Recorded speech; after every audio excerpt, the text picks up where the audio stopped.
Hey guys, I hope you all can see and hear me. Let me know.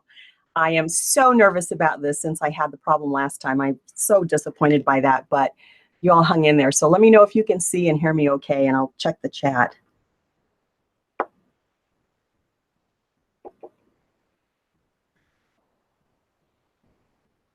Yay, Brenda, yes. I hope that's a yes, you can see and hear me. Oh gosh.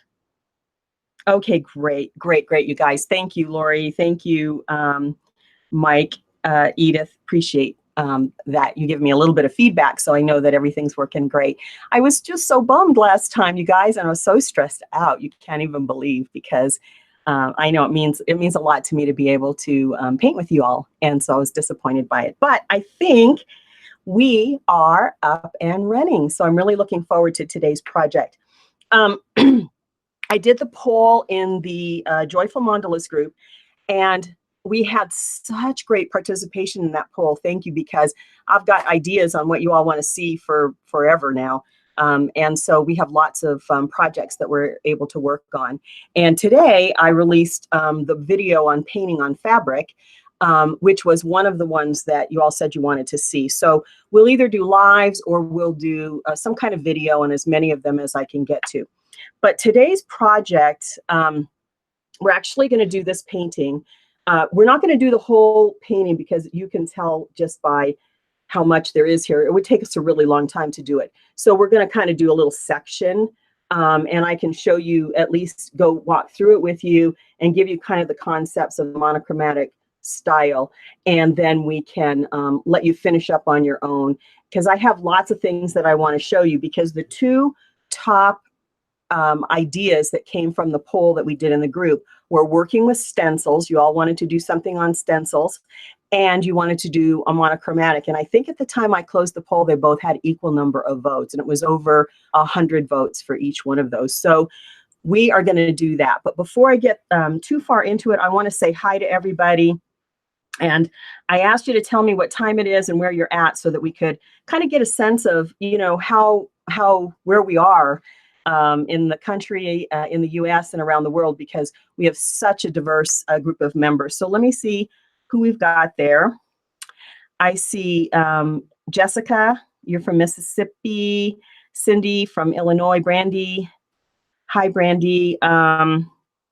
Brenda, Jackie, Patsy, lots of different places. Lori, Pam, Nina, Justine, just so many of your names that I love to see in our group, and I'm so excited about that. So thanks, everybody.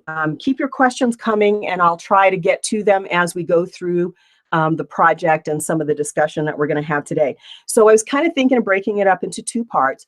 The first thing I want to do is talk about stencils, templates, and masks just a little bit. And then the second part of the discussion or the session, we'll paint. So let me get to it. I'm going to switch out my camera, and then I'm going to get started with the discussion. Let me move some of my stuff out of the way.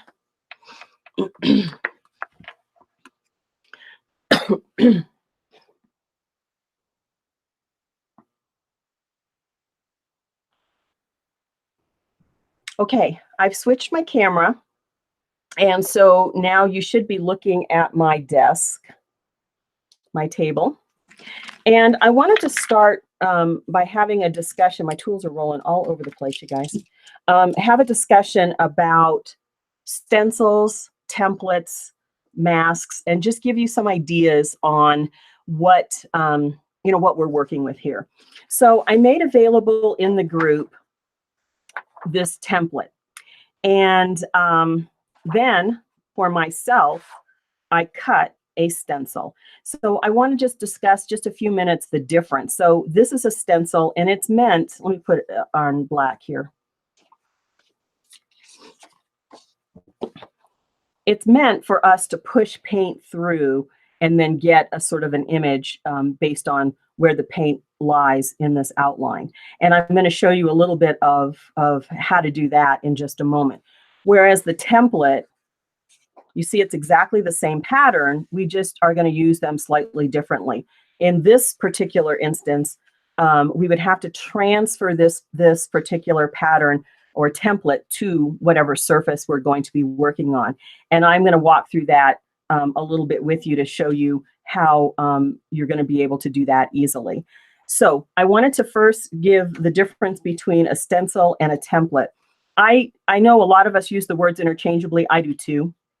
But it's just another way to transfer an image to whatever substrate we're using, whether that's a canvas or piece of wood or whatever.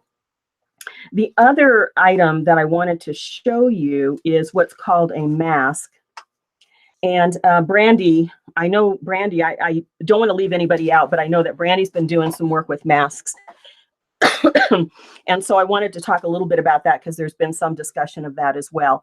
So this is a cutout of a leaf, and actually it's commercially, I got this a long time ago. You guys, some of the stuff that I show you has, I've probably had this for years, but it's faux finishing. It was silhouette shapes, but it's essentially a mask. And so if I put it on you can't, better on white, I think. What this is doing, if we put it down, we can paint over it and then remove this image, and we have that outline that's clear, or that has whatever other paint or treatment that we put behind it. But essentially, we're painting over it. In our instance, a lot of us are doing dot mandalas, so we would be painting over it, or at least, over most of it, and then removing that section so we get sort of the silhouette type of outline. So that's a mask. I will call this a template and this a stencil. So let me just see if anyone has any questions about those differences.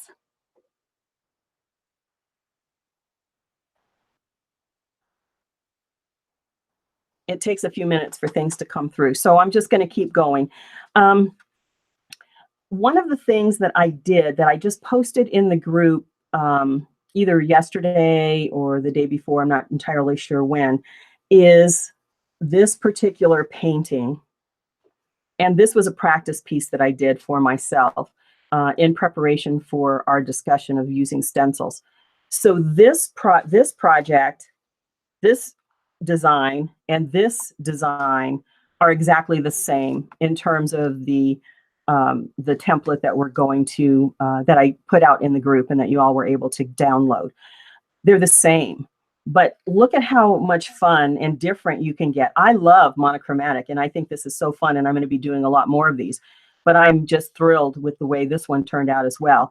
And I know that I got a lot of comments on it, so we're going to talk a little bit about how to use the stencil to create this sort of background that we can then paint on. And one of the things that's interesting about this particular technique is I don't feel the need to fill up every single space with dots. And that's something that I want y'all to think about. It's something I have to think about when I'm dotting is, the effect of negative space on the impact of the piece. Sometimes it's nice to leave the blank space so that your eye can rest, or that it can help you, that blank space can help move your eye around the piece. So in this particular one, there's so much color, there's not a dot on every inch of this. They're in hopefully strategic places that enhance the overall look of the design. So I am going to talk about this a little bit and how to use a stencil to create this kind of a background, which I'm just in love with. But you all know I like the mixed media sort of style, so I just think that's great. And then we're going to, as I said, we're going to do our painting here. And one of the things that I wanted to talk about and share with you all was the use of light and dark, and a little bit of the use of negative space here as well. So I'm really looking forward to that. One other thing that I wanted to mention about using templates and patterns is I do practice sheets, and some people maybe think it's a waste of time to do the practice because you maybe get something that you love, and then maybe it's not on a surface that you like. This is just cardstock. But what I wanted to show you is, again, it's the same stencil, right? It's the same pattern, but I'm trying out different techniques. I thought, well, what would it be like if I added some swooshes, or if I had you know, my dots going in different orientation and different direction? How about if I used a different color on the background? What's the impact of the background on the monochromatic colors that I'm using in the main piece? In the end, I like this. I liked parts of this. I liked, you know, the swooshes. I would like to work on that some more. I liked the lighter background, but in the end, I thought the monochromatic would be more effective on the darker background. So I decided to go ahead and finish out a piece with, you know, with the black background. So the other thing I wanted to mention is that, you know, when I'm talking about negative space, it's the blank space here. I decided in my infinite wisdom that I would add some corners and some little extra details. And I actually am not in love with that so much. So, you know, decide how much you think you need to add and you want to add. And I know we see a lot of questions in the group about, should I add something more? It's, you know, it's just a chance you're going to have to take, or maybe do a practice or something. I will probably paint this again or something similar and just leave that blank space for myself, because I think then it has a little more impact and a little more oomph. So I think I'm going to be doing that. So I'd like to hear what you all think. What have you been using stencils? Is there anything particular that you want to have a question? You have a question about? I can just keep going otherwise. So I'm going to kind of take a peek at the chat and see what everyone's got to say. Christine, you thought the white looked like snowflakes. I think so too. Yeah, that kind of has a snowflakey look too, doesn't it? And I liked the swishes as well.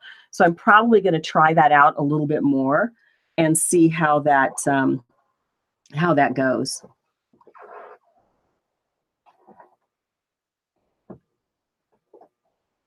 I'm just looking at the chat. Oh, how to attach the mask to work around it. So I'm glad you asked that question, because actually it's the same sort of, I use a couple of techniques, whether it's this kind of a stencil or whether it's the mask, and whether it's either one of these. There's a spray adhesive and it's repositionable. So you could spray the back of either a stencil or a mask and put it down. You could also, in the case of a mask or a stencil like this, if it was on a larger piece, this is 8 by 8, you could use some micropore tape or some washi tape or even painter's tape if you didn't think it would damage your background, and you can tape, you know, just tape the corners down. When I show you, I'm going to stencil through this just a little bit. I'm going to add some paint just so you can see how that works. I'm just going to hold it down, but either a repositionable spray adhesive or some tape will hold it down well. Let me see if there's any other questions. So there's a question about, do you swoosh with a brush or a dotting tool? Both. Oh, that's Dusty. I'm calling you Mike, Dusty. You must be. Both. I really like the silicone brushes. I think we did it when we did our practice session. I like the silicone brush. That gives me a lot of control. But depending on, you know, what I'm doing, I can also use my dotting tool. So don't feel like you have to go like buy everything that you know, you see. Just kind of practice with that. I would, if I had these nail dotters, for example, I would practice the heck out of them until I kind of got the movements really down. And then if I wanted to progress and I maybe want to get larger or have a sort of different look, I would use my brush. But you can see how if you're using the silicone brush, I really like being able to get in there. I mean, I think that gives you a lot of control. And so I like these brushes, and they come in different sizes. I think I showed you guys that last time when we did our live event. So these are something that you can try out as well. Okay, so I want to show you a couple of things. I'm going to work with the stencils first. Oh, the other thing I wanted to mention about stencils, I have a ton of them, you guys. because I've been crafting a long time. These are some stencils, and what I wanted to share with you about these is that, like, this is a full piece, right? This is meant, the size of this was meant to be on an 8x8 canvas and for us to use the whole piece. But what if you had a fun stencil that you liked and you just want to use the center and you want to apply a center treatment and then dot out and around it? I'm going to be doing some work like that because I think these are really pretty. And so there's those kinds of things. If you find an element that you have that has a nice center to it, just use that. Or in this case, look at this one. This is cool. Just use a piece or part. Look at this cool design right here. I mean, I think that's just wonderful. This is cool. So you might, you know, use a part of a stencil. You don't have to be committed to use the whole thing. You can use what pieces of it you like. The other thing I wanted to share with you, you know that I'm a Dollar Tree addict. These are from the Dollar Tree. And look at what cool designs. And they've got a little, they're self-adhesive. And look at the cool designs. So if you just wanted to kind of put something like this in the center, you would just tape out the rest of this so you didn't mar your surface and just take that part of it. Here's some butterflies. So there's just so much that you can do. If you find a stencil that you like, here's another Dollar Tree stencil that has some nice movement and swirls in it. So you can look around and see what you can find. And again, you know, don't be afraid to just take a piece of it. You know, you want just that little bit of it, or you want a center or something like that. And that would be really cool. All right. Let me take a pause, take a sip, and see if there are any questions. Yes, Christine, you need to go to the Dollar Tree. How do you store a stencil with the adhesive? So when I usually they come, like these all come in some kind of protective sleeve. So I could reuse this. The other thing I'll show you, one second. Let me see if I can find it here.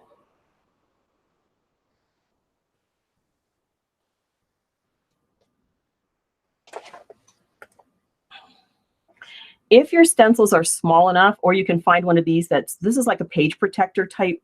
These are this is a little photo album, and these are actually silk screens, but they happen to fit perfectly. And then I can just kind of keep them protected in something like this that has a protective sleeve, page protectors or something like that. You know, they have some of those page protectors that aren't sealed on all sides. They kind of open on one side. That would be a great way to store your stencils. So that's an idea for you.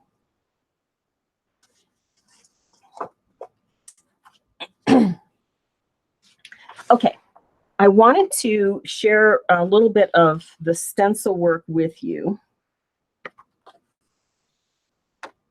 I'm just going to use cardstock.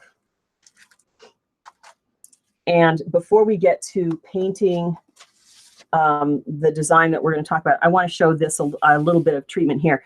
I am going to do a full video on this, so I'll have all that kind of information, but I wanted to sort of share with you how to use a stencil with a different application, because a lot of people, what they're doing, and you know, I do this too. Got a little something here, old dog hair. What I see a lot is, you know, taking the, transferring the design and then kind of staying and dotting against the black background. So I just wanted to give you some different ideas, just because I have a mixed media background, of ways to use paint a little differently and to use your stencils a little differently. So if any of you did, how many of you, if any of you, did stenciling on walls back in the day? I have several walls in my house that are still stenciled from the 90s when I was doing stenciling.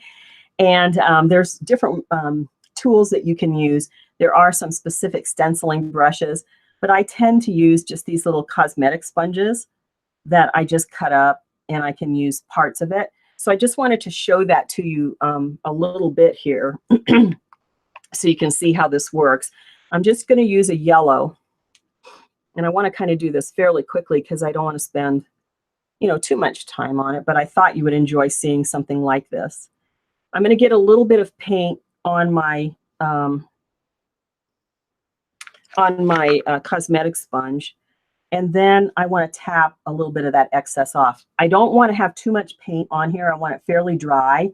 Otherwise, it's going to bleed all underneath the stencil. And that's why a spray adhesive is nice. I'm not using one. I'm just going to hold it down. A spray adhesive is nice because it'll help keep that really adhered, so the paint has less likelihood to creep under the stencil. However, in our case, we're going to dot over it. So if there's some little mistakes there or some little bleeding, we don't really care. So the way to do this is to just take this and start to pounce it. And you just add as many layers of color as you want. And I like the sponge because it gives a little bit of additional texture.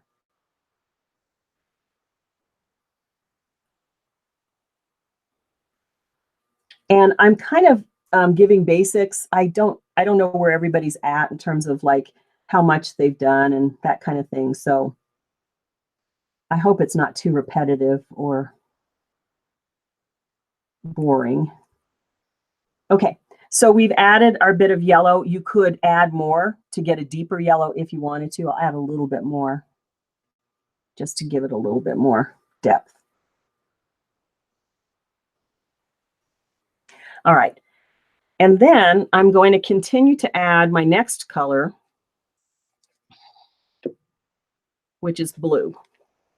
I just randomly chose these colors.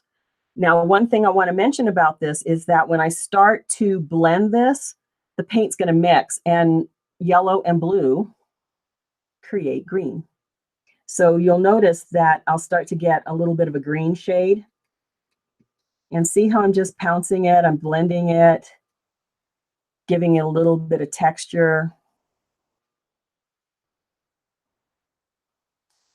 I maybe covered up a little too much yellow there.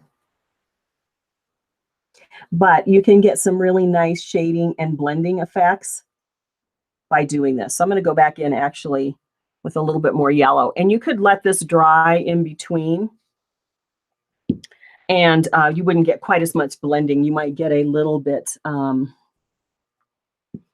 little bit more discrete color.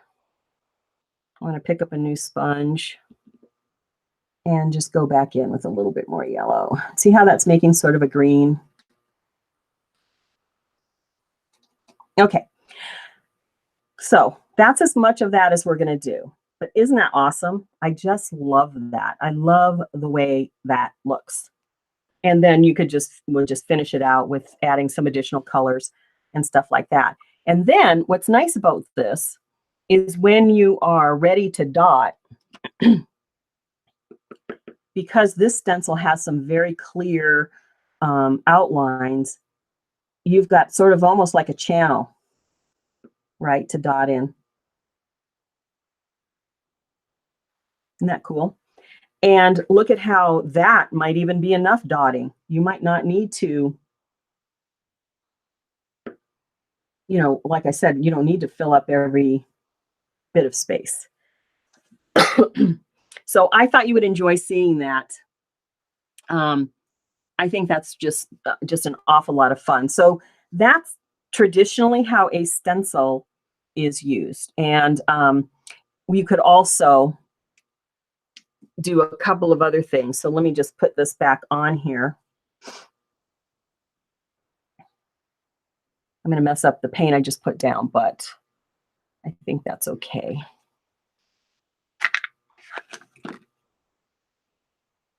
I'm looking for my pencil.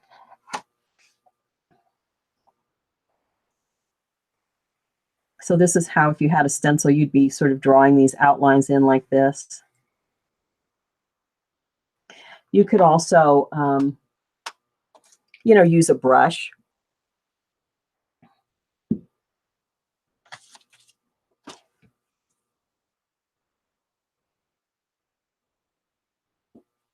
and then just sort of paint it in like this. Yellow's kind of sheer, so you'd have to maybe do a couple of coats of it. But you can paint it in like that if you'd rather have an effect like a little more solid sort of color. You can also paint it in. And that's an awesome look too. I like that too.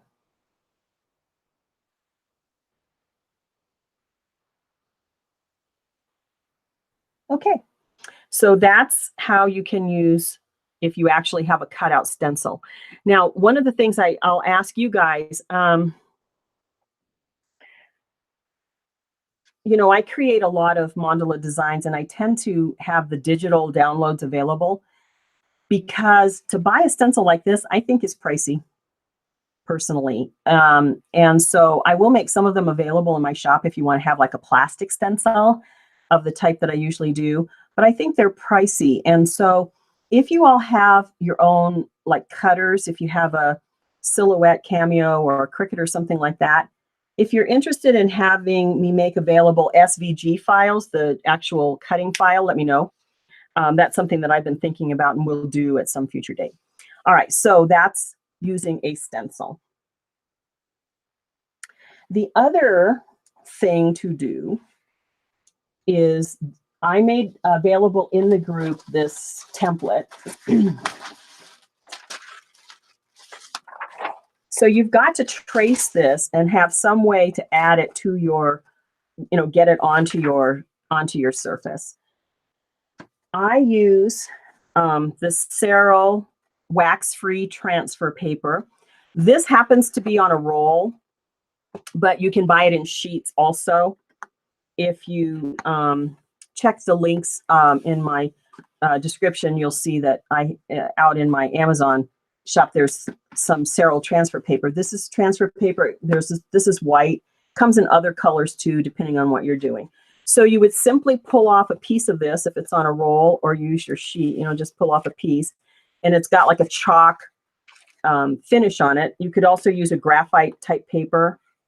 Graphite paper is sold in art stores and things like that. So you could find graphite paper. And the way to transfer this, now I don't know what you all did to transfer it, but I would have usually just cut mine out so that I could line it up on the paper a little bit more easily. But the transfer paper has a chalk surface, and I can never really tell which side it is, but this is the chalk. I think I've got the chalk side here. And you just are going to put your template on your surface, whatever it is. Line it up. If you need to, you can cut a hole in the center and mark your center and then line it up with the center. I'm not going to worry about whether I've lined mine up because I don't think it is. Like I said, I would normally cut this out. But you've got your transfer paper, and then you've got an option here because I have these thick black lines. You can either do it like this. I'm just using one of my nail dotters, a stylus. You could use a pencil. And I'm just going to go around and transfer that pattern. You can do it that way so you have the channel here, or you can just do it in the center.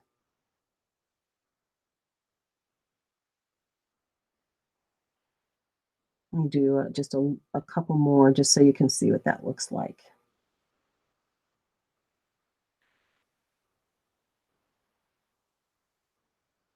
It's real easy to transfer, and it comes off easily.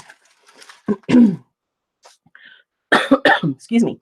So this is the transfer. This is the section where I transferred around so I'd have the little channel. And if you would like, you know, additional guidelines when you're painting, then you know that this is the space that you want to put like your outside dots in. Otherwise, if you transfer the center of it, you're kind of working right on that line. And then it's pretty easy to come up with to take off your surface. You do want an art eraser. And I know I've mentioned this in my in our sessions before, but you do want a good art eraser to take that off. And it should come up very nicely. So I want to stop there. That's two ways to use various ways to use a stencil to transfer. Oh, the other thing about the stencil, I do think I showed you this, right? You could just you know, draw inside, right? And you get this kind of outline. So we've seen how to use a stencil, and then also how to use a template to transfer our design to whatever surface we're working on. So let me see if anyone has any questions or any thoughts about what they've used that they've liked.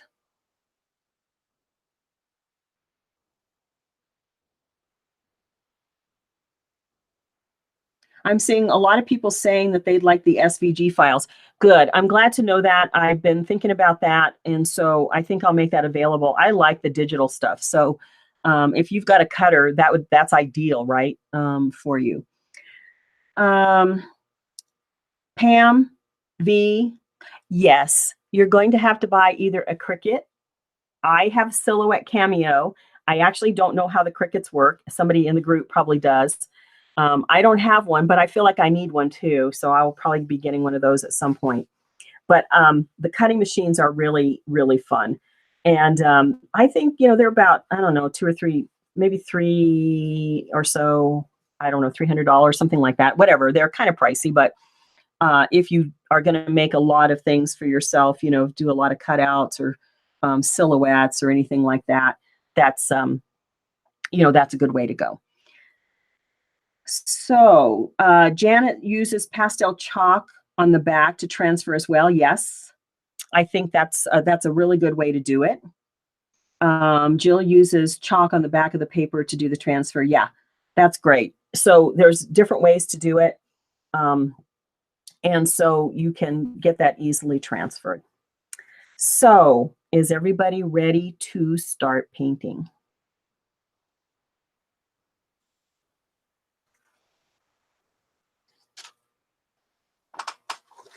I got to get myself organized here, you guys, and get some of the stuff out of my way so that we can paint.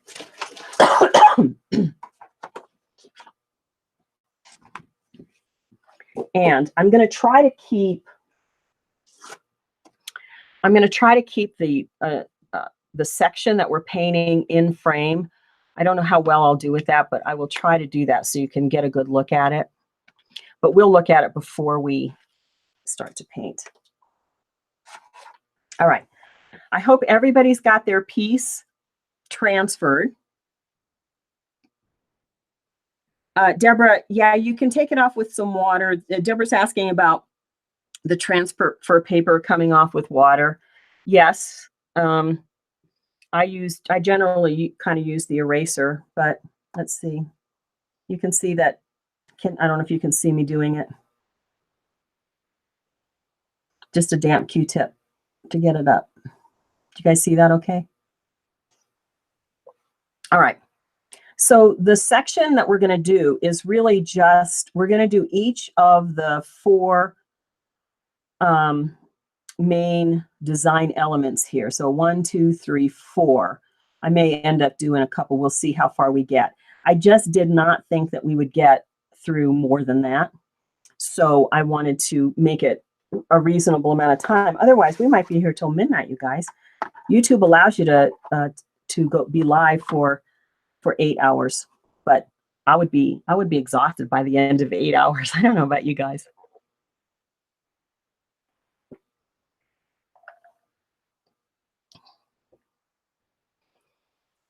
Okay, I'm going to try to keep the piece in frame. Can you guys see that okay? I don't know if I can get it in any closer. Let me see without getting a little blurry.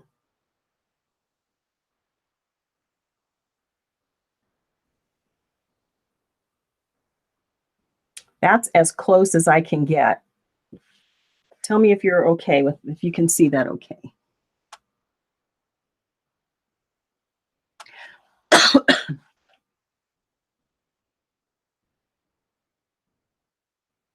Okay. Now, a couple of things that I wanted to share with you about using stencils. It's something that, I don't know, it's just kind of a personal preference of mine. I see some people that use stencils I don't know if I can explain this well. It almost just kind of looks like outlines on a page, if that makes any sense to you, or on a sheet or on a canvas. And what I hope to share with you is that I think the paintings are more effective and more visually appealing if there's some variety, right? And so I try to do that in this piece to give variety. So each of the elements are different in some way so that it gives the viewer something different to look at, and it's not just a bunch of outlines. Although we are outlining, I just think it's more interesting to shake it up a little bit and to try to use different shapes, different dotting techniques or dotting patterns when you're working with especially with a stencil, because with stencils I think it's easy to get I don't know, it just looks like an outline. It looks like a stencil is what I guess I'm trying to communicate. I don't know if any of you know what I'm kind of saying. But at any rate, what we're going to do when we are painting this is we are going to define the outline, the outside edge.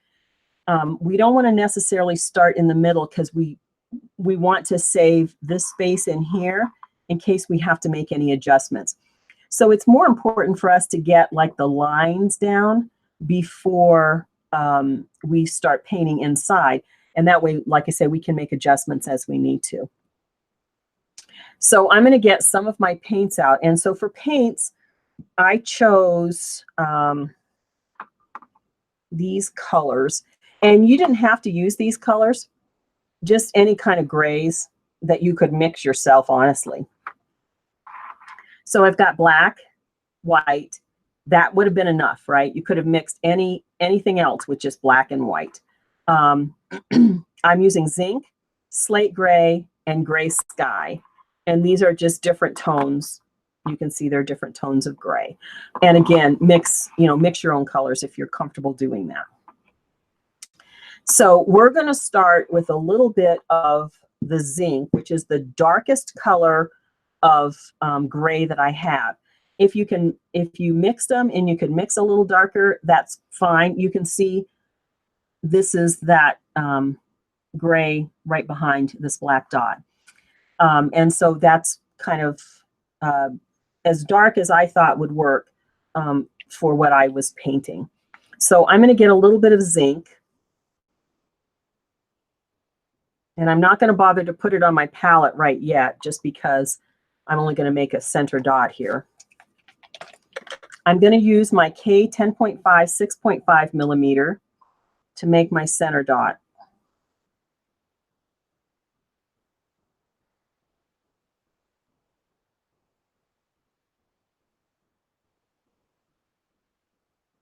Isn't that pretty?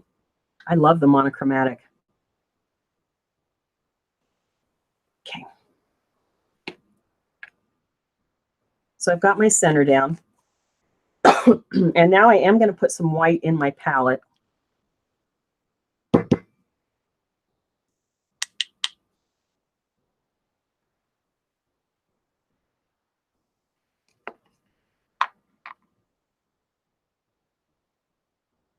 And I'm not going to put I don't know that you can actually even see that. It's not very much paint in there.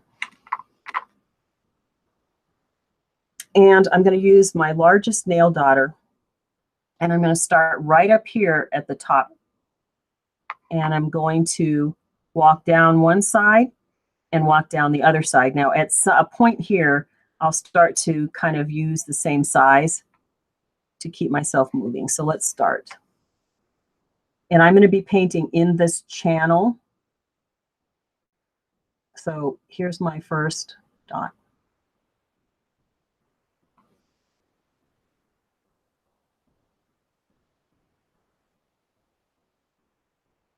I'm only going to go down about 4 to get to a size that I think is going to work to carry me all the way through.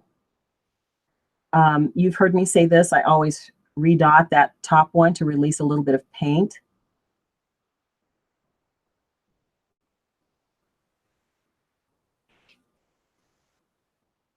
And then I will move down in size.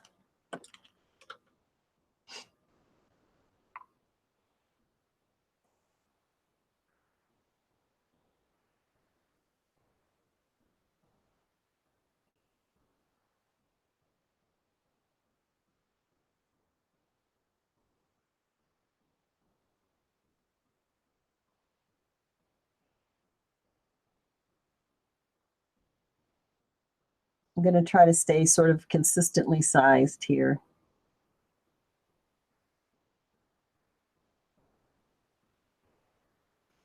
And then when I get right close to the edge, I will start walking the dots.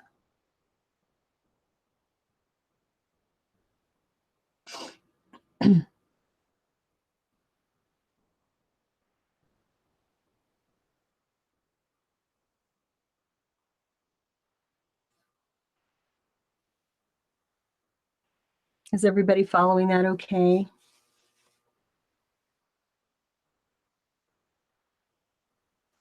So I see somebody saying most of us use the template, so ours look different. They're not really different. Here, let me show you. If you use the template, let me get back to that.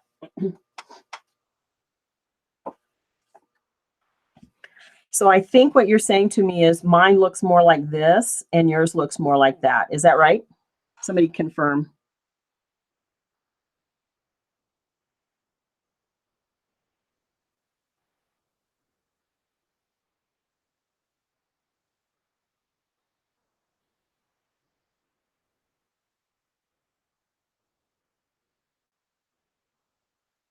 Okay. So the only adjustment that you'll make is if you did the transfer, this should hopefully, from the instructions I provided, is sort of like the middle of the lines. Let me get the template.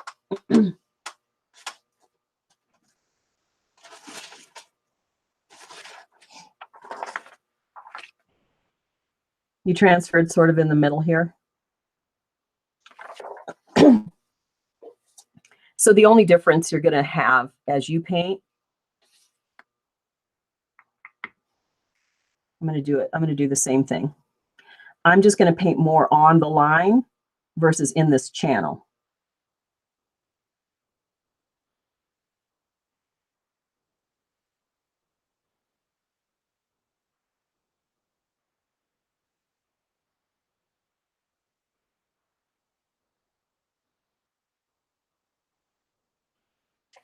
Let me stop and see if that makes sense to everybody.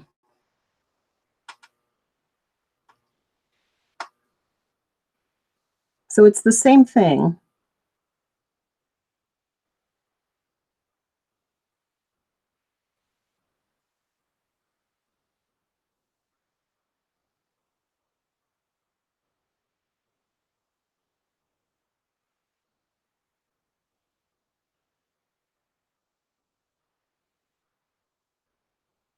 Is that going to be too confusing to everybody if I use the stencil format that I was working on?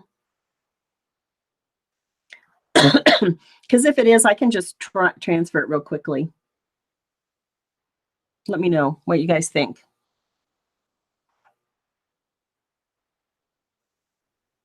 What's the yes? Is the yes, Lori and Elizabeth, to transfer it? Okay, got it. All right. I'm going to probably do it on cardstock.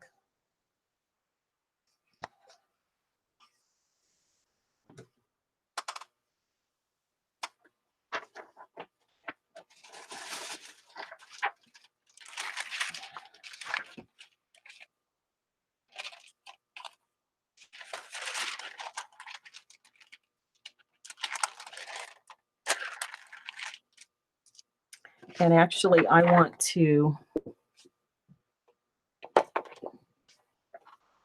sorry, give me a minute here, and I'll just adjust this real quick.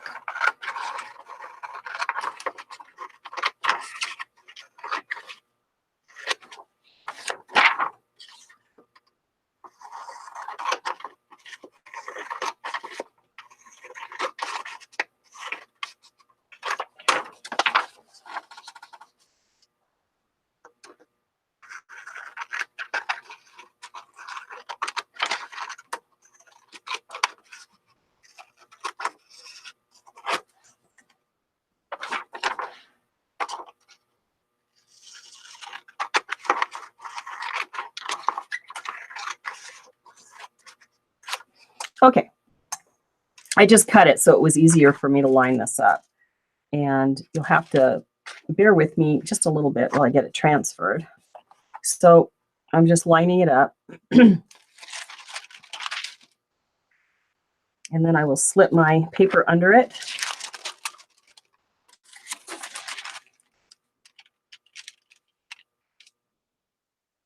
And make sure I'm on the right side, which I am not.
And I won't do the entire thing. I'm just going to do the sections that we're going to paint.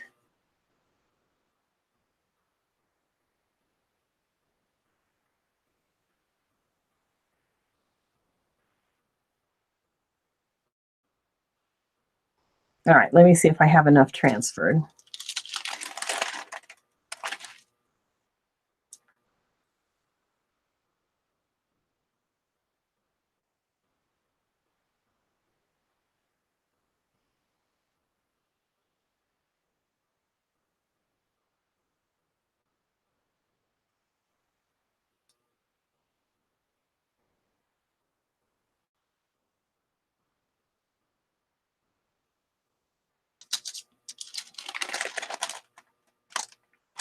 Okay.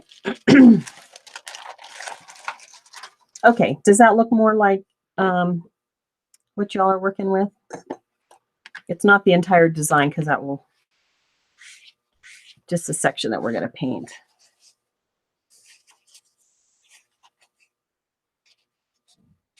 Okay, let us do this again. Let me get the piece, the original piece out.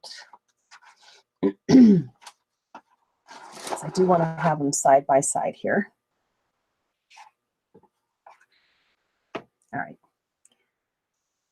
So we're doing this petal right here. So let's start that again.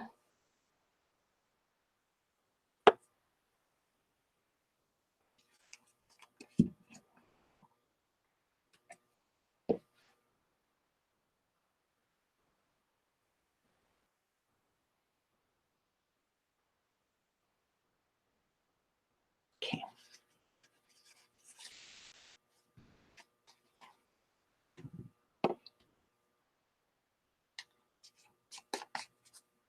Okay.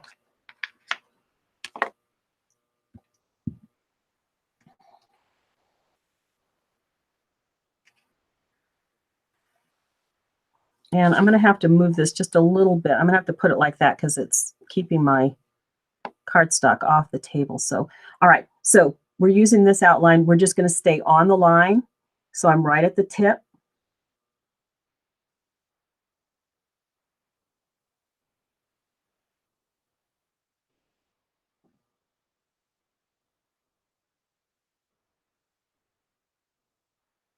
Okay.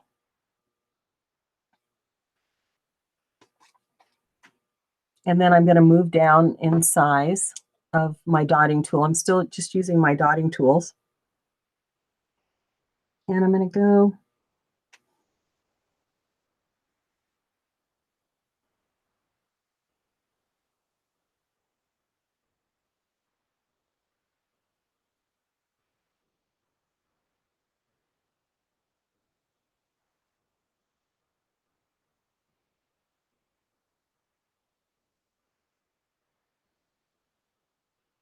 It'll be hard to see a little bit of the dots just because I'm doing it white on white, the white on the chalk line.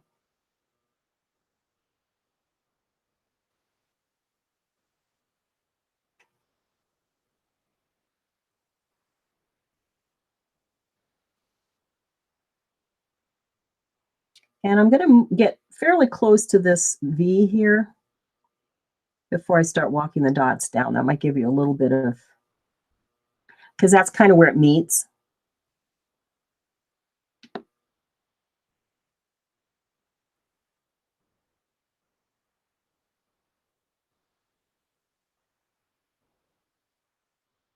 There.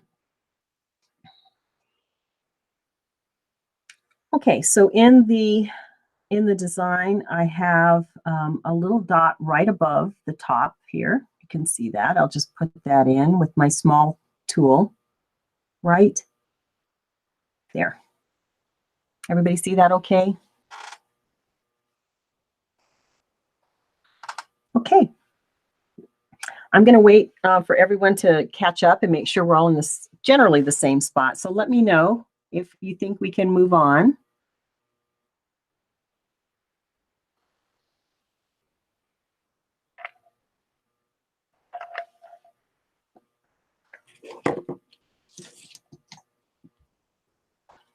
Okay.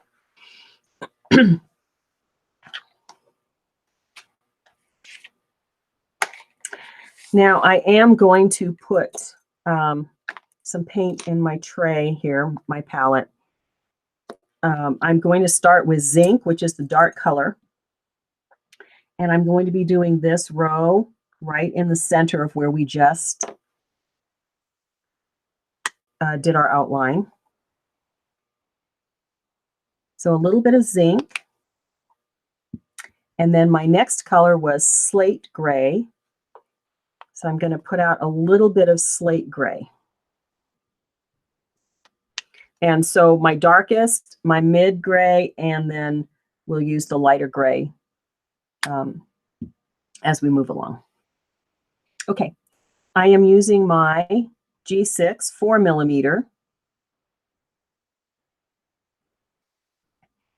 And what I'm going to do is, if you look at this, this larger dot is close to where it starts to like converge there. So right about here.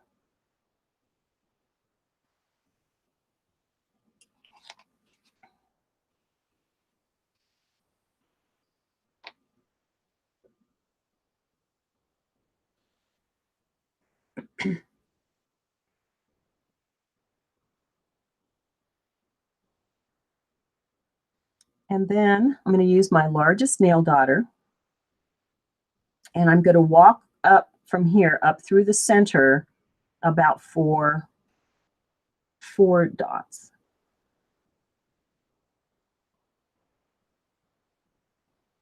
Five.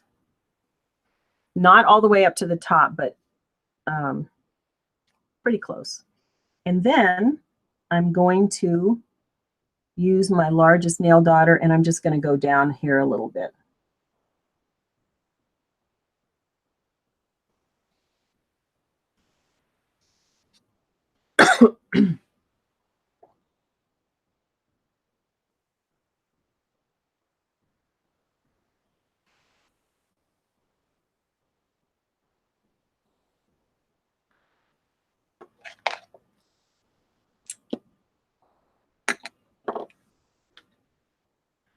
Now, I used this basic nail daughter set that most of you have.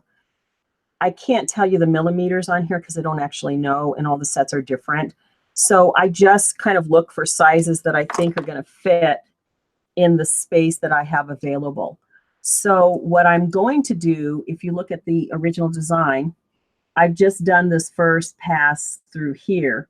And now what I want to do is these little fine dots in the next color up against the white outline. So I've got to find a tool that I think is going to fit. And don't forget, when you put load paint on it, you know, your dots are going to be a little bit bigger. So I think this size works. It's pretty small, and I'm using the slate gray, and I'm going to start right here at the edge of this large dot.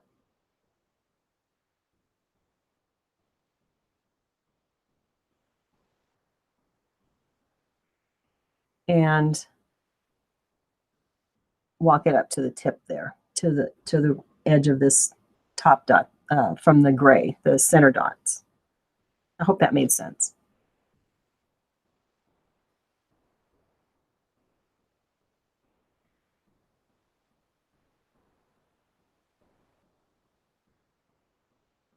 And what you're doing, something that you might find helpful in terms of a tip is to just follow the curve. Try to follow the curve of your outline, and that'll help you get your dots kind of evenly spaced. And then I'm going to use that smaller nail dotter, and right in this little bit of space here, I'm just going to put a couple of dots. I was a little shaky there, but a couple of dots there to fill in that space. So I want to stop here and just discuss a little bit, because this is a monochromatic painting. So when you see here, we're trying to create shadows and we're trying to create light.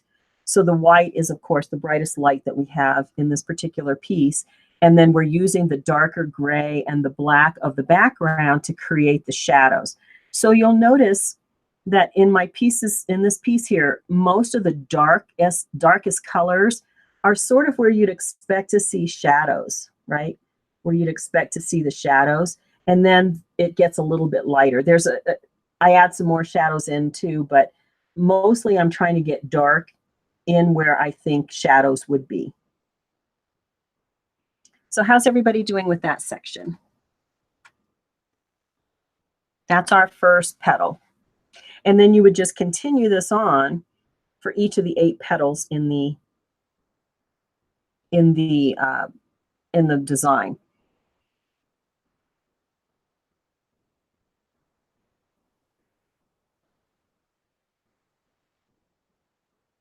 Okay, I'm going to move on, and I'm going to do this petal next. And if you look at this design, this is the petal that we're doing right here. So I want you to look at that, because there's a large dot, and then I just kind of fill in the spaces, and then we'll go around and keep, growing up.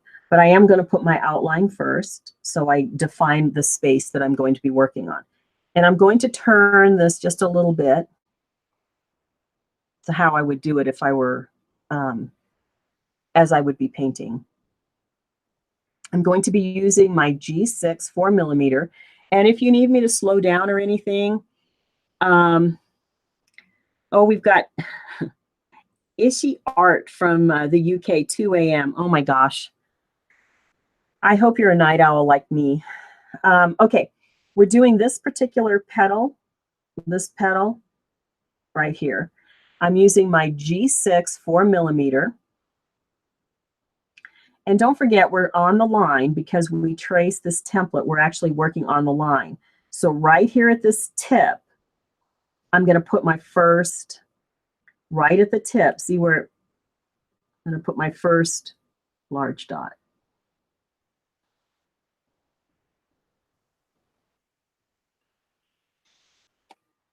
And then I'm going to stay on this line, and I'm going to do, using the same size,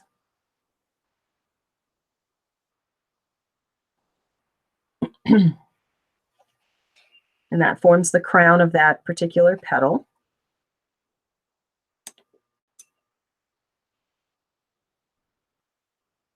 And then I'll move to my largest nail daughter.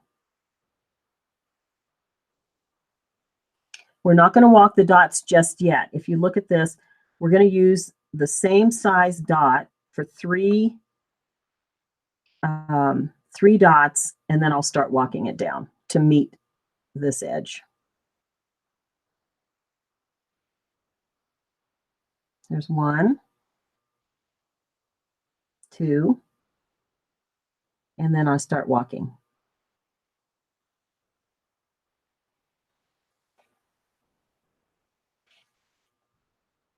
And then we'll do the other side. 1, 2.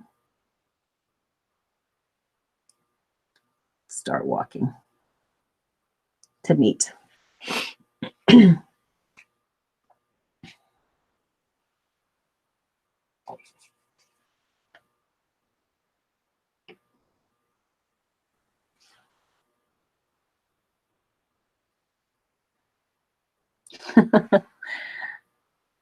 Okay, give me a little bit of feedback as to how you all are following along and if the pace is okay.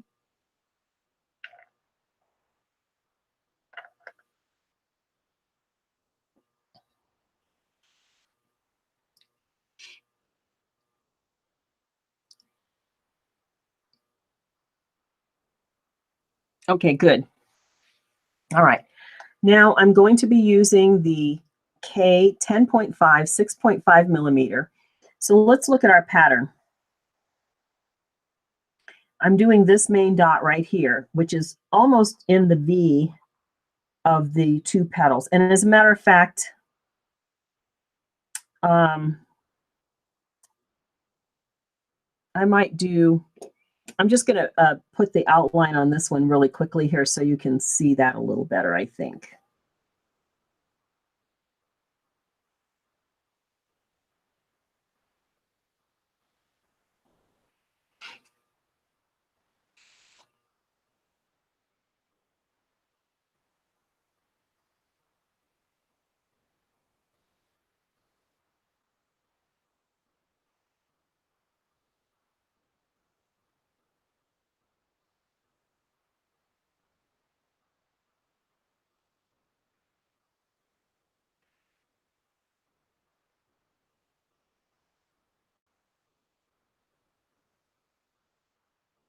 When it meets there. Okay, so I'm in this V here, and this is where shadows would be. So I'm going to use the zinc, which is the darkest gray I have, K10.5, 6.5.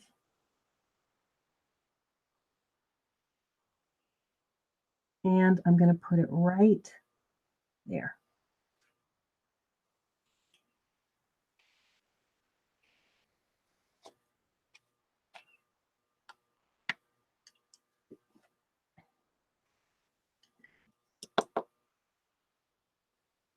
And I have a little bit of space here, so I'm going to fill that in with my nail daughter.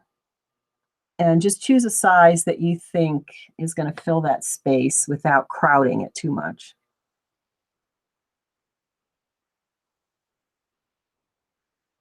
And I could get 2 there easily. And then the pattern calls for a row of zinc, the darkest gray you have, around that dot. And I'm going to use a fairly small size nail daughter to do that. And I'll start at 12 o'clock. And because I want these all to be the same size, I need to redip each time I go around.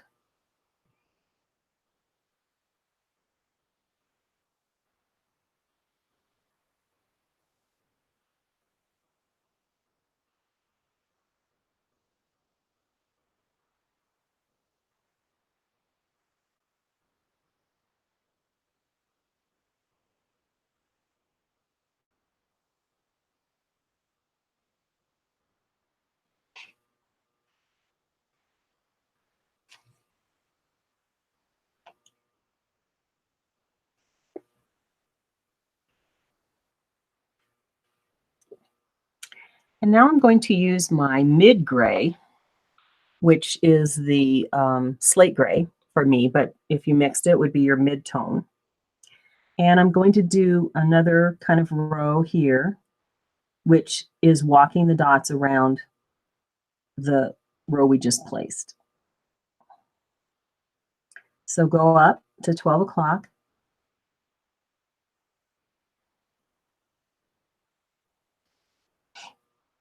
And for those of you that are new, When I walk my dots, try to keep it as even as I can on each side. I redot the center to transfer some paint and then go around.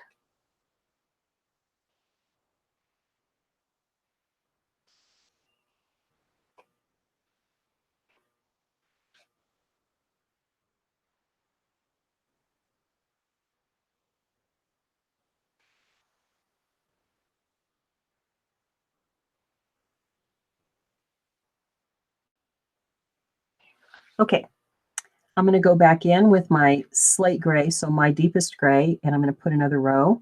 And I'm just going to do the same thing, essentially walking around to fill in that space.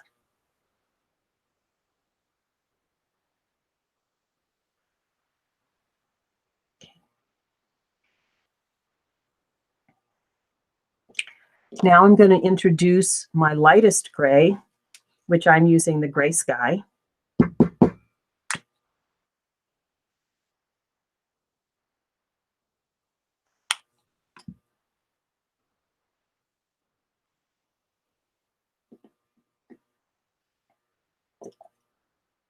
And I'm going to use my G6 4mm.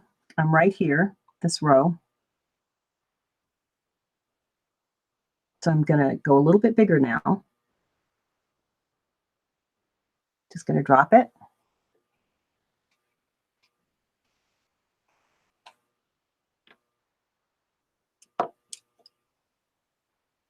And then use a nail dotter to walk around the previous row.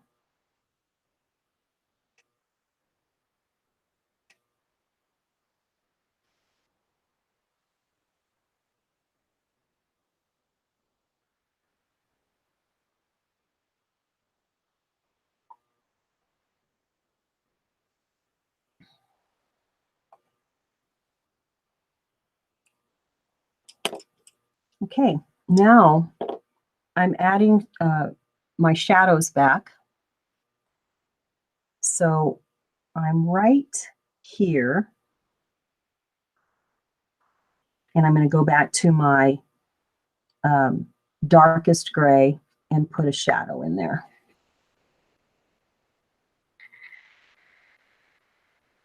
Largest nail dotter.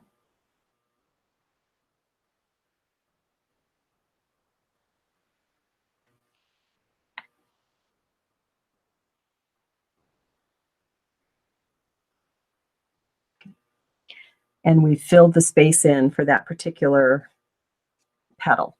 The last piece is to add a little bit of ornament. If you look here, I've got just a couple of dots up here.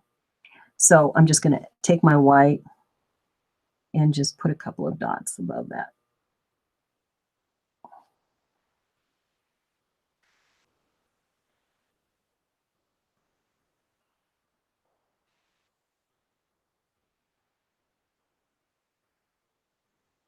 All right, now we're on this petal. And what I've done here is, again, using the gray to create a shadow. I'm not going to put my white in yet. In the previous rows, I was outlining the whole petal, but I have a little bit of a variation here with this dark gray that kind of falls in here. And so I want to go ahead and put that in first.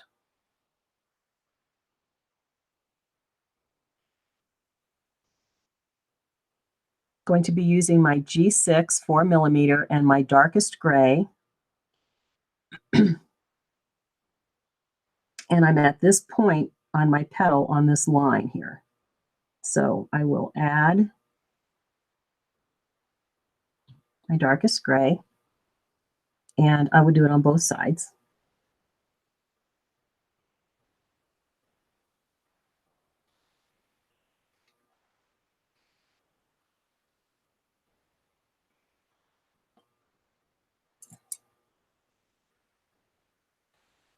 And I'm going to be then using my largest nail dotter, and I'm going to walk the dots into this V here.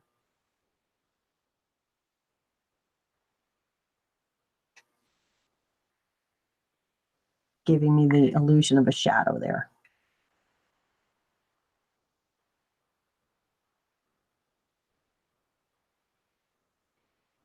And if I got like here, I couldn't really walk the dots comfortably without getting into the other paint. I'm just going down to a smaller nail daughter and then just drop a little bit there to fill in that space. And so you may have to make adjustments like that as you paint, just to kind of get your paint in. Now I'm going to finish out the outline, and then I can do the rest, the internal pieces here.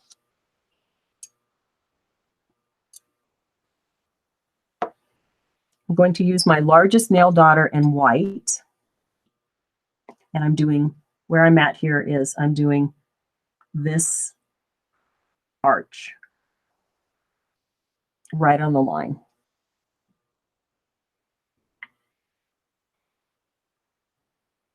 I'll do one, not walking yet, because I want to get, I don't want to, what I'm trying to do is avoid running out of paint before I get to the art, to the top of the arch.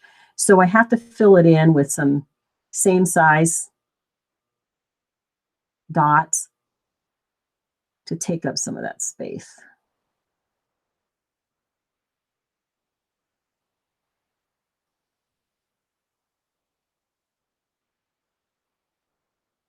Okay, now I'm ready to walk my dots.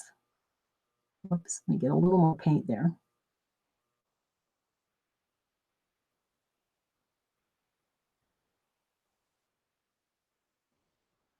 Clean my tool off so I don't run the risk of getting my dots out of shape because I let the paint build up.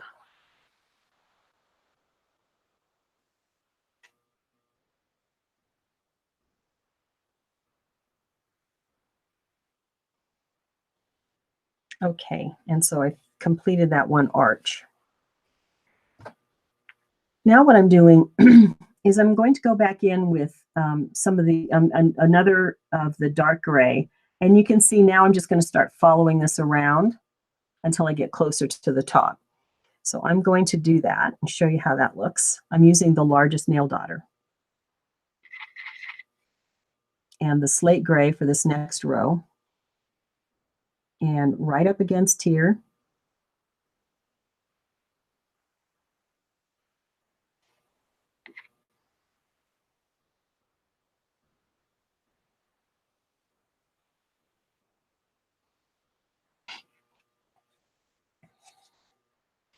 now I'm going to go to my mid-tone gray, which is for me the slate gray, and start to lighten that up just a little bit.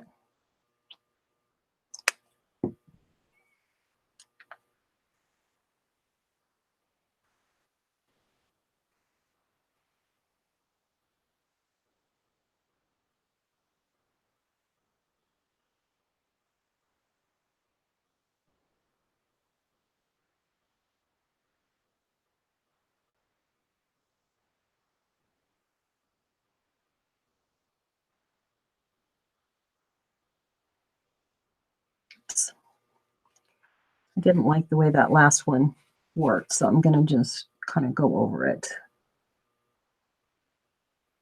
It's better. And I will do 2 rows of that gray.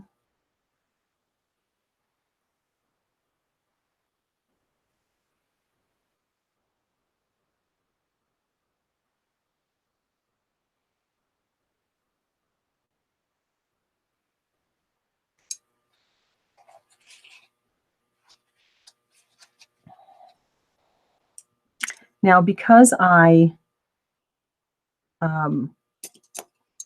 have this much space here and I have these elements to put in here, you see these? I'm going to go ahead and put them in, and then I'll paint around them in case I need to make any adjustments, because it's more important for me to get these elements in than to keep going with these, those particular lines. So I'm going to go to my slate gray and my G6 4mm, and I'm going to drop right about there.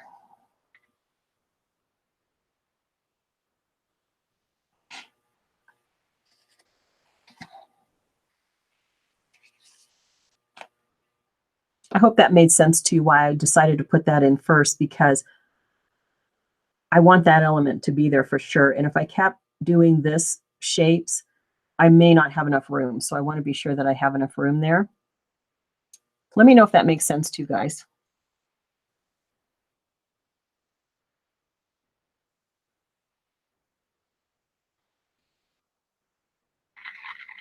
Use my largest nail daughter, pick up some paint, and I want to put a dot right there.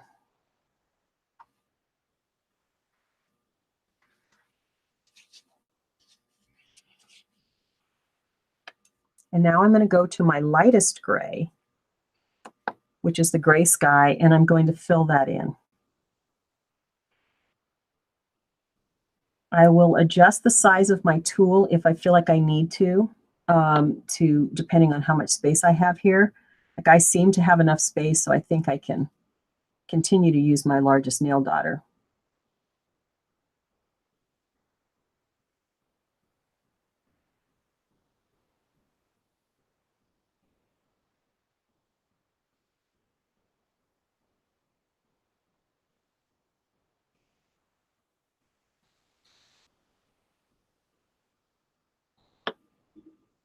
And then I will just use a small nail daughter to kind of fill some of that space in. What I will do is over this way, I'm using a small, one of my very smaller nail daughters. Walking some dots up that way.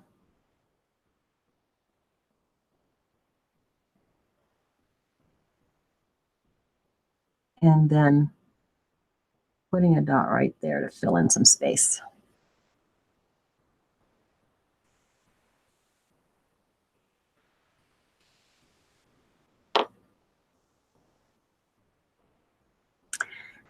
Okay, now we're going to do this large petal here, and let's look at it in the design. So it's got a large dot in the center, and then the rest of them go rings around it. So we're going to put this dot first, and then we're going to paint around it. So for this one, I'm going to go up in size just a little bit.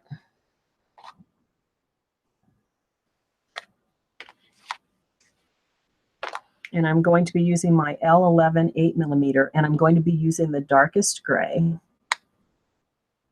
That's zinc.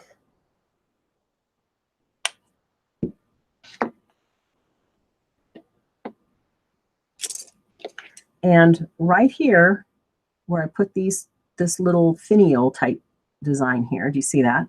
What we did from that petal. I'm just going to go right above it.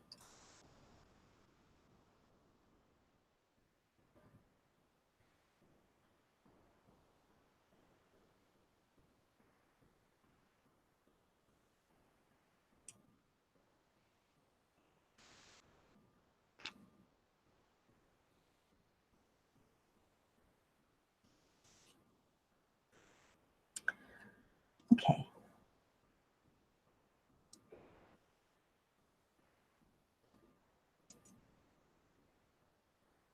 Now we're going to start to put these sort of spiral type design. So I'm going to actually start here and go around first, and then we'll put the outer loops on. So I'm using my G6 4mm, and I'm going to do these 3 dots right here.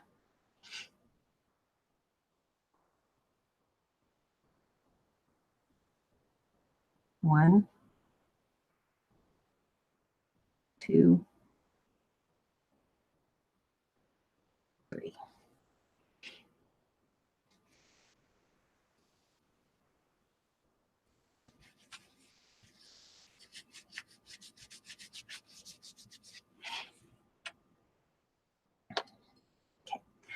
Now, I'm going to go back and sort of repeat something that I said before. You'll notice that I didn't put my outside border on yet. I want to make sure I get the central element on there first, and now I feel like I can go back in and do my outside border. So with white,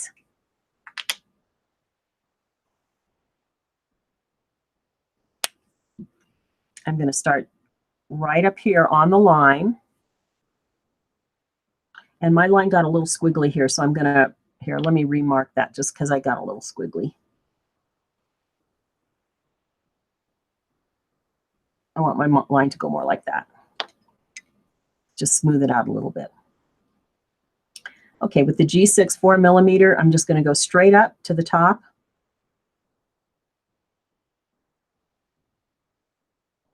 And then on the line on either side.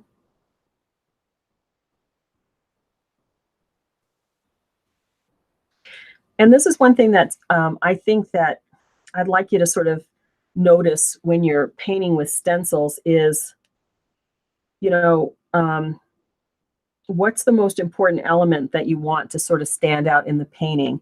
Because maybe you don't always want to put all of the borders on first, you know, you don't want to do the outline of the stencil necessarily all at once if it doesn't make sense for what you're trying to highlight. Now I'm using my largest nail dotter, and you'll notice here, these are the same size dots for 1, 2, 3, 4, and then I start to walk them down. So I'll make the same size, and that's just by redipping.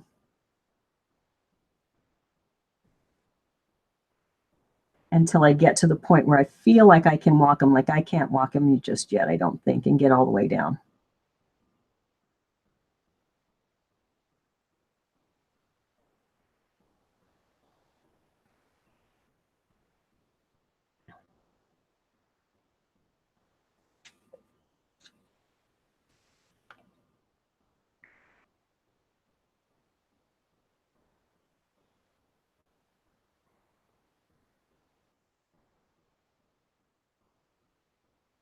Two, three, four, five. Okay.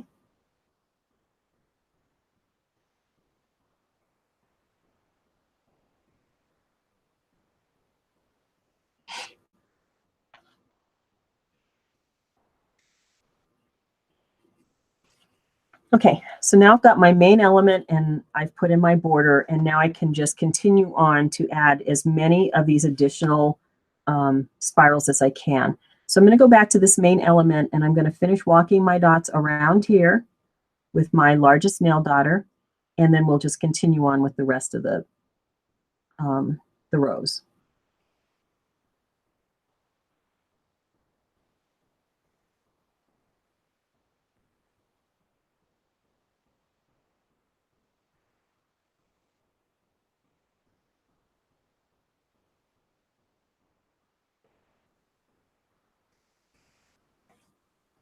Okay, so I've completed this row.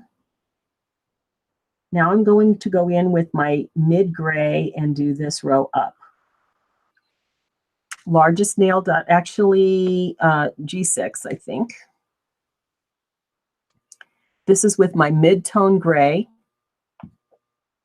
which is the slate gray. My G6 4mm, and I'm going to put these two dots on either side of that little previous petal.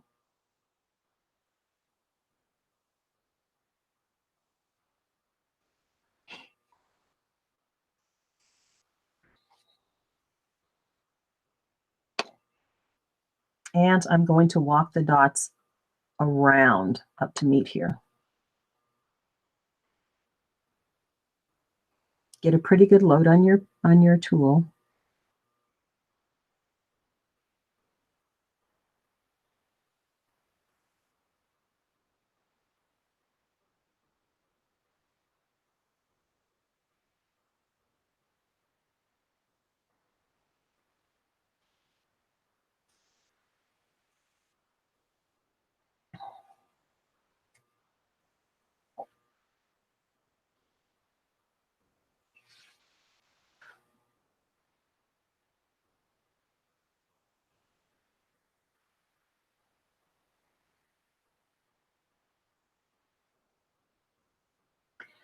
Oh, Lori, I'm so sorry. You got your hand in it. I got the sleeve of my my sweatshirt in my paint last night. And it's really frustrating. All right, we're going to go in now and we're going to walk from here up. It's this row right here. And what I want to do is look at how much space I have. So here, I have quite a bit of space. I think I can use my G6 and that will fill at least on one side. I see this other side. You know, the sides, for me at least, are almost never exactly the same. So I'll just use my large nail daughter and we'll fill it in and see how that looks. Again, we're going to go around, so I'm going to just start here.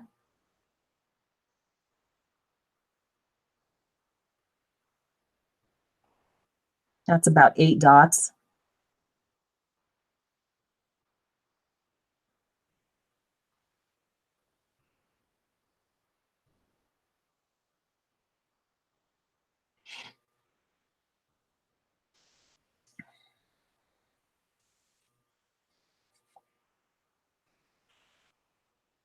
I'm going to now change the orientation. I'm going to start from here and go back around this way to start filling in space. And I'll be using my mid gray or slate gray. And I'm going to walk from here right next to this just around.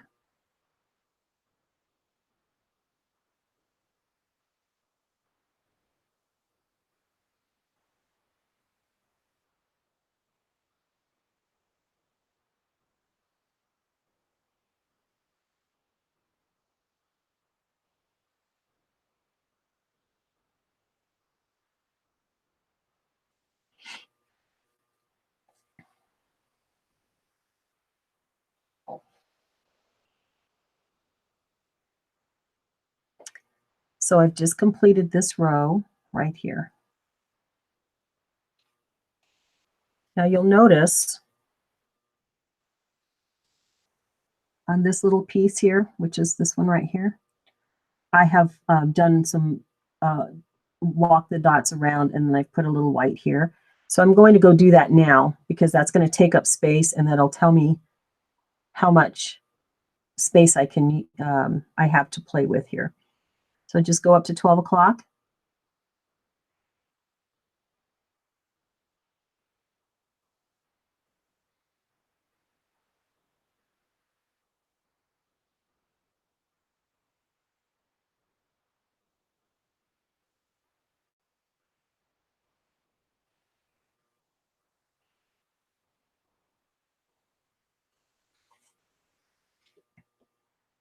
Now you could do a lot of things with this additional space here. What I'm going to do is I'm going to start from here and walk up and then just kind of fill in that space by walking around.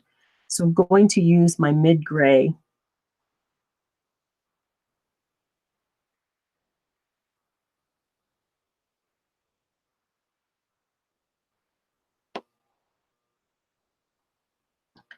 I'm going to come right about here.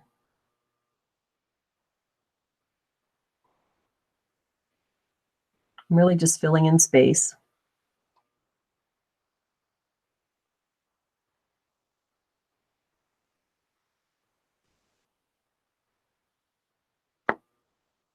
And I'll go back up here and walk my dots around.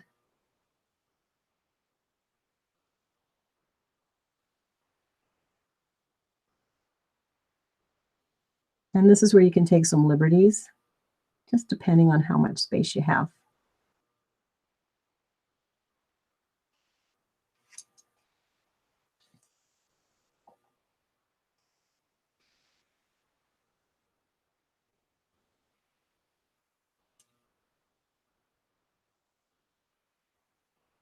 I have quite a bit of space here, so I think I'm going to take my darker color and just, maybe go this way.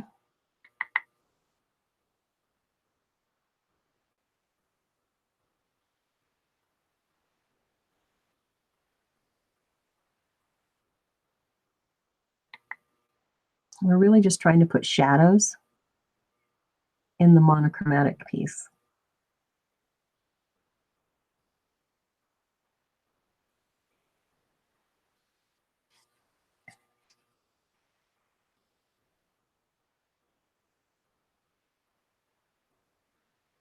I'll go in with my mid-gray right about here.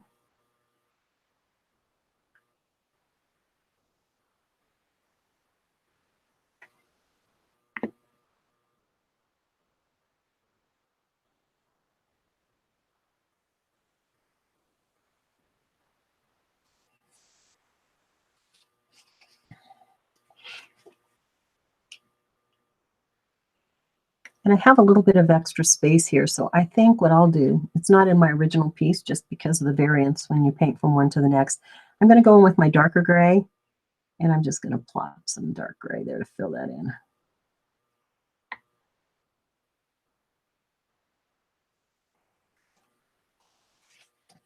And then I have a little bit of extra space, so I'm going to put a few more. And you may or may not have that space.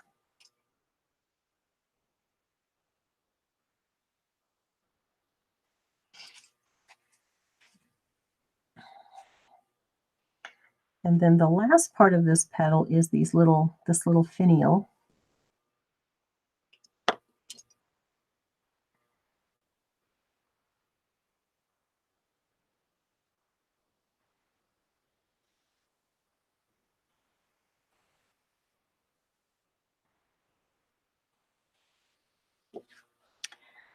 Let me see how everyone is doing. Oh, Angie, need some time to correct mistakes. Okay.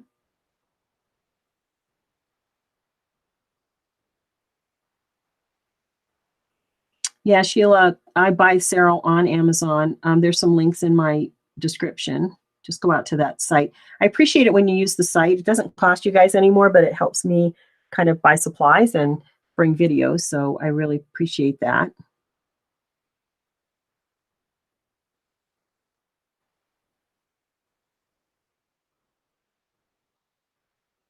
Yeah, Pam, Pam B, just fill it in. You'll notice that when I did, so these two are not exactly the same. What I painted tonight is not exactly the same as what I painted the first time. You know, differences in the paint or just my pressure or whatever. Just keep filling it in. And I think what I'm trying to kind of communicate here is to vary up your patterns. So sometimes go this way, sometimes go this way, sometimes add, you know, little fill in dots, and that'll really give a lot of interest to your piece.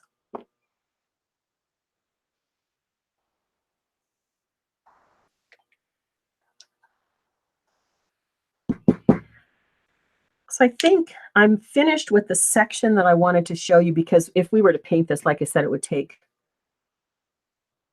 us a really long time. Well, not a really long time. I think it maybe took me a couple of hours. But you know, when you're in the zone and you're painting on your own, you know, time kind of flies and everything. So now in terms of top dots, I only use black for my top dots, just because I wanted to keep that monochromatic look going. So I'm just going to do some of the top dots here so you can see how that looks. And it really makes a difference to add those. So you just use a size of tool that's smaller than your main dot.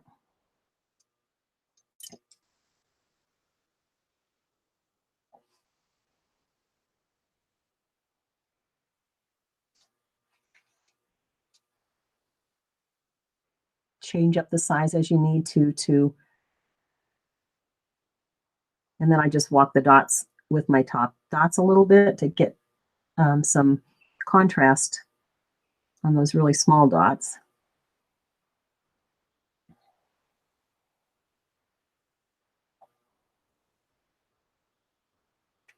Don't have to do every one of them. I just went down a few to give some highlight to that particular section.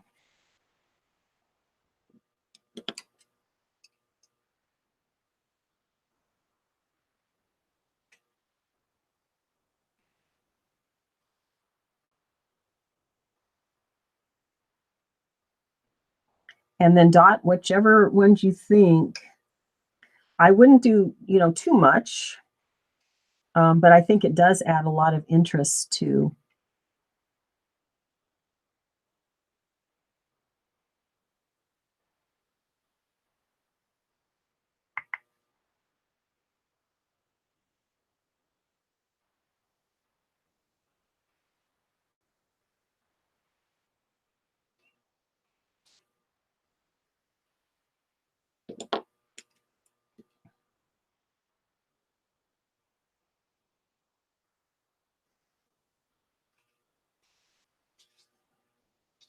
I really think adding the additional little bit of black um, really makes a difference.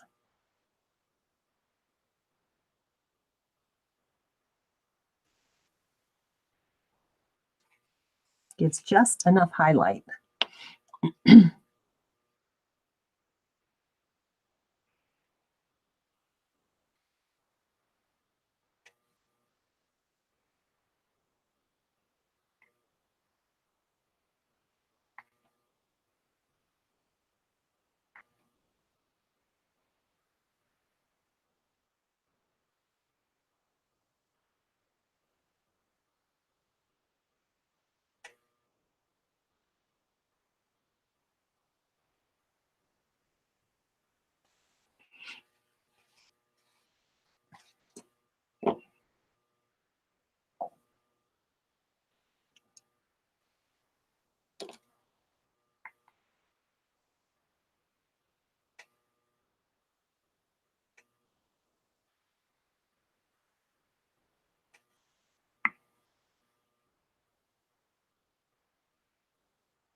You can walk your top dots too.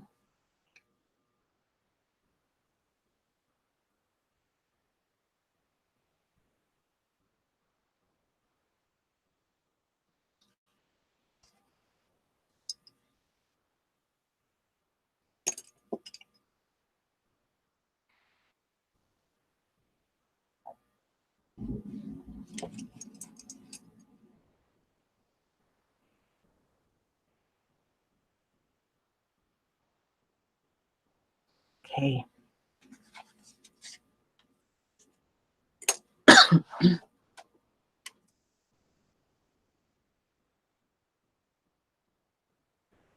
Okay, that's the section. And then you would just, of course, continue on. Now, when I'm painting this, how I would do it if I were just sitting at my work table, I would, of course, do all of the center petals first.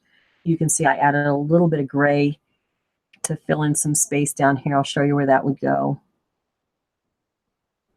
Sort of my mid-gray at the end of each petal. There's a little gray dot there. And then add whatever additional little elements you need. But of course, I would go this row and then this section out to the edge. And then, of course, you can consider if you want to add any of the corner details or anything like that. I feel like it was maybe too much for this particular piece. So I just want to recap kind of the most important pieces here. And then I think we're really done and see what kind of questions everyone has and what else they might want to discuss. But basically with the monochromatic, of course, we stayed with white, black, and some number of grays to give us some contrast. You could actually have used black in some of these shadow spots too. It would have just disappeared in the background and would have given you a little bit of texture, but wouldn't necessarily have shown up unless you maybe use like a glossy enamel paint or something like that where the shine would pick it up. So basically with the darkest gray, we're kind of putting at where the shadows would be in the various, trying to define shadow and light for each of these petals. And again, I think when using a stencil, one of the things I'd like to share with you is to mix it up. Each of these petals has a different design so that it doesn't look like it's just a copied, a copied design on a page, outlined. You've given some movement and interest, and you don't necessarily always follow the line. the original line. You take some liberties. So let me see what kind of questions there are.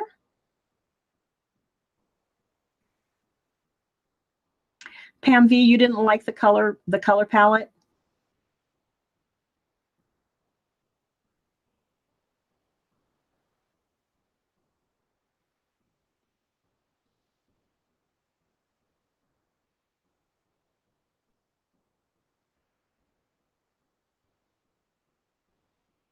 Any questions or comments from anybody?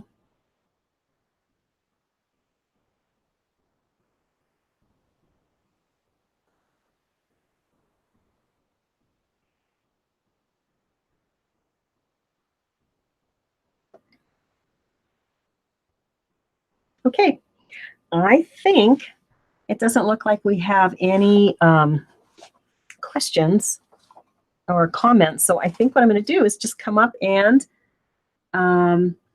say goodbye to everybody. And I have one announcement I want to make.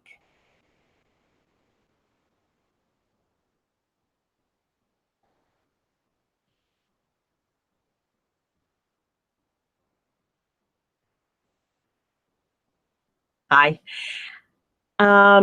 First, I want to thank you all for joining. This was a little bit more complex, sort of dot along.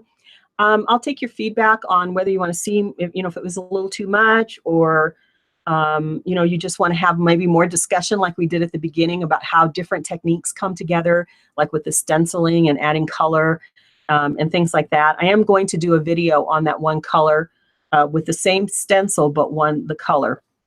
And the colored one, because I just love that so much. I just think that looks great. So I'm going to be doing that. So your feedback is really appreciated. I love everyone's comments, and I enjoy working with you all. Here's the announcement. I ordered some of these wood pebbles, and I'm going to do a giveaway. I'm going to give one away. I can't give a lot away because of the weight and mailing, but I will give one away. So stay tuned to the YouTube channel, Instagram, and the Facebook, and I will announce in the next couple of days the giveaway for this. So stay tuned, because these are fantastic. They're so smooth, and they're wood. So I'm going to actually try staining it, not painting it, but staining it rather, to give it a more natural background, and then painting on top of that. I think that's going to really look great. And then based on some of the ideas that came from the group, I have some leather painting that I'm going to be doing. I got a couple of purses. I have some bracelet blanks and things like that. I've done leather painting before, and so I'm going to be trying that out. So I'm really looking forward to those projects, and we're going to do at least one dot along a month. And so February's, because we had a little problem with this one, I'll keep the schedule though going from February, and hopefully we don't have any more technical difficulties. So I want to wish you all the best evening and let you know how much I enjoy painting with you all. So take care, everybody. Bye-bye.